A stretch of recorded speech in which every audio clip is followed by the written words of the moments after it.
For the entirety of their lives, Spartans prepared for war, with the only respite from military training occurring during actual combat. Growing up in Sparta was anything but easy, as Spartan elders employed harsh and distinctive methods to train boys from a young age. They instilled in their youth the principle of survival of the fittest, but also encouraged cunning and stealth. Spartan boys received minimal food and were taught to steal rations as long as they didn't get caught, distinguishing the clever from the weak. Those who excelled in training became part of the elite unit known as the hoplites. Each Spartan hoplite wielded a long spear, a short sword, and a small circular shield. The primary tactic employed by Spartans was the phalanx, which required strict discipline and coordination, only achievable through extensive practical training. This very tactic was famously used by the 300 Spartan hoplites at the Battle of Thermopylae, where they held off 100,000 Persians for 3 days. According to Plutarch, Spartan mothers would tell their sons before battle, "Return with your shield, or on it." Vikings were a fearsome force, heralded by the cry, "The Norseman cometh," as they approached coastal Europe. Among the Vikings were the Berserkers, a distinct group of Norse warriors known for their wildness. These warriors engaged in secret rituals and consumed substances that allowed them to transcend ordinary human limits. Immune to pain and fatigue, they charged into battle naked, instilling fear that often caused enemies to flee without a fight.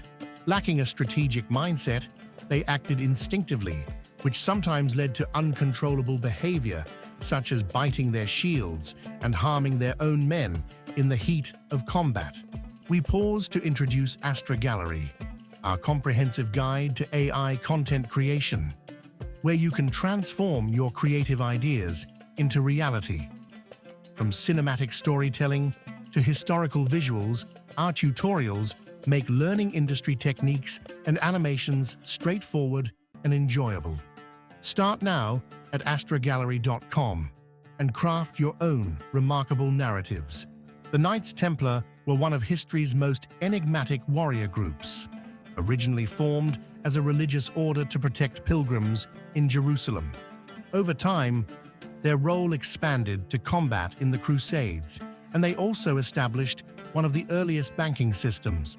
This occurred when pilgrims deposited their possessions with the Templars as credit. Receiving substantial donations from Europe for their holy missions, the Templar Order grew rapidly. In battle, they served as elite shock troops, charging the enemy on heavily armored horses, determined to break enemy lines. Their white mantles were symbolic of their commitment to martyrdom, and they adhered to a strict code that emphasized poverty and devotion to God. Upon joining, members renounced material desires and familial ties, although it wouldn't be surprising if some indulged occasionally. The Immortals were an elite infantry unit of 10,000 soldiers in the Persian Empire, known for their opulence and unwavering presence. The name Immortals was given by Herodotus due to their practice of immediately replacing any member who fell in battle or retired, creating the illusion of an unending force. Their shining bronze armor and impressive tactics often led cities to surrender at the mere sight of them. Armed with long spears and wicker shields, they maintained their status until their defeat by Alexander the Great at the Battle of Gaugamela, which marked the end of both the Immortals and the Persian Empire. Mongol horse riders were known for their devastating impact, creating the largest empire in history. Their unmatched horsemanship allowed them to shoot arrows with remarkable precision while riding at full speed. From a young age, they practiced archery on horseback, with the recurve bow being a particularly effective weapon. Their tactical prowess included a deadly feigned retreat, where they would lure enemies in before encircling and overwhelming them.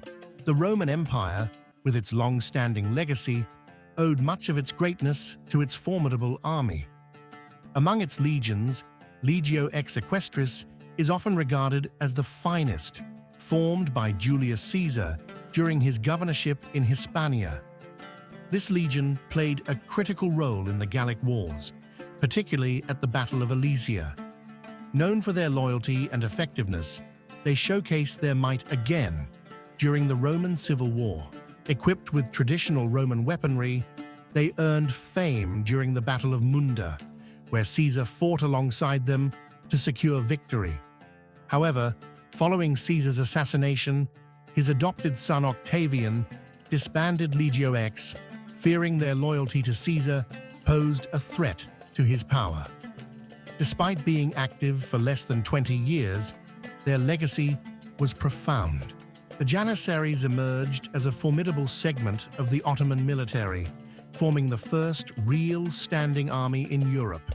Their origins trace back to Sultan Murad I, who transformed captured Christian boys into soldiers through conversion and training. This initiative grew into a powerful and reliable fighting force. In battle, they would wait for frontline troops to breach enemy defenses before launching their attacks with bows and muskets, notably during the conquest of Constantinople in 1453. Living a celibate life as full-time soldiers, they excelled in the use of gunpowder and firearms. However, their rising influence led to political entanglements, resulting in internal corruption.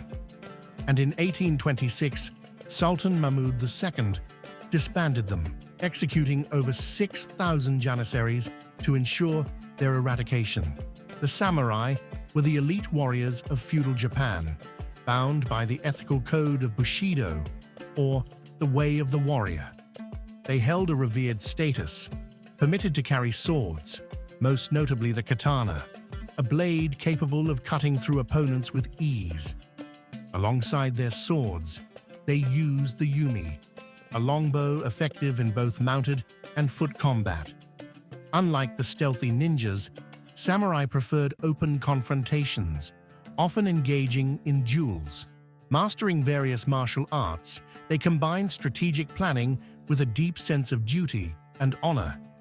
They believed in living honorably and would commit seppuku, or ritual suicide, to reclaim their honor if they felt they had failed.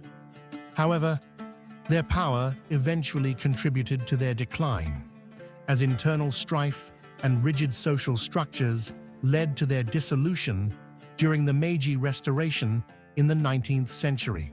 Their influence, however, lingered, evident in the actions of some Japanese officers during World War II who chose seppuku over capture.